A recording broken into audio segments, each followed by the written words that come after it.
ఇక ఆకాశం రంగురంగుల గాలిపటాలతో పోటీ పడుతుంది. నేలమ్మ రంగువల్లికల సింగారంతో మురిసిపోతుంది. గాలిలో పిండి వంటలు, కుమకుమలు, వీధుల్లో గంగిరెద్దుల సన్నాయి రాకాలు, తెలుగు నేలంతా ఒక సుందరంగా మారిపోయింది. తెలుగువారి సాంప్రదాయాలకు, సంస్కృతికి అద్దం పట్టే అతిపెద్ద పండుగ సంక్రాంతి. లోగిళ్లన్నీ రంగవల్లికలతో, గుమ్మాలన్నీ పచ్చని తోరణాలతో కళకళలాడే ఈ వేదిక కేవలం ఒక పండుగ మాత్రమే కాదు, అది తెలుగువారి ఆత్మ గౌరవం.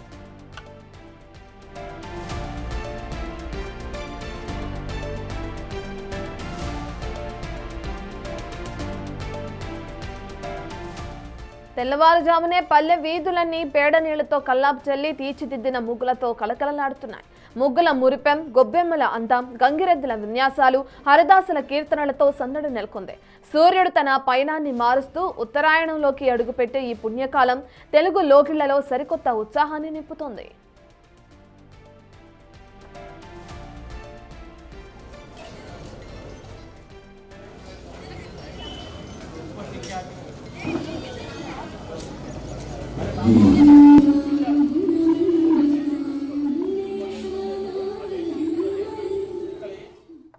ముందుకు పాడినాము, ఆ స్టేజ్ మీదకి పాడి అక్కడ కుర్చీలలో కూర్చొని ఇక్కడ నిల్చోకండి, అందరూ అక్కడికి వెళ్ళండి.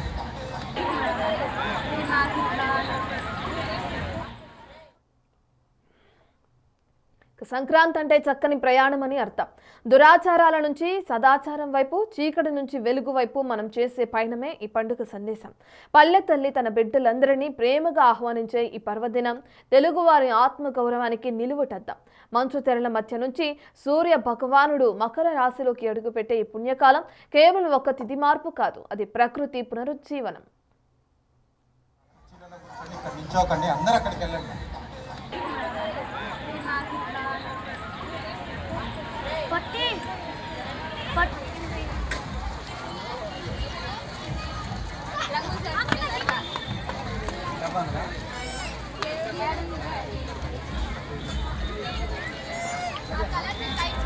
Pushpalatha madam, Indira madam, Padmaja madam. Sankranti అంటే కేవలం సంబరమే కాదు, మట్టిని నమ్ముకున్న మనిషికి ప్రకృతికి మధ్య ఉన్న అవినాభావ సంబంధానికి ప్రతీక. మన మూలాలను గుర్తు చేసుకుంటూ పల్లె సంస్కృతిని కాపాడుకోవటమే ఈ పండుగలోని అసలైన పరమార్థం.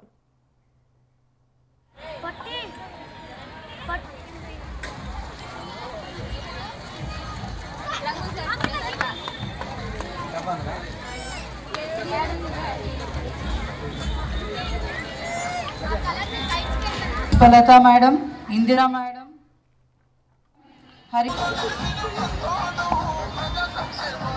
అమ్మ అందరు ఇక్కడ నుంచి కొంచెం ముందుకు పాడినాము, ఆ స్టేజ్ మీదకి పాడి అక్కడ కుర్చీలలో కూర్చొని ఇక్కడ నిల్చోకండి, అందరూ అక్కడికి వెళ్ళండి.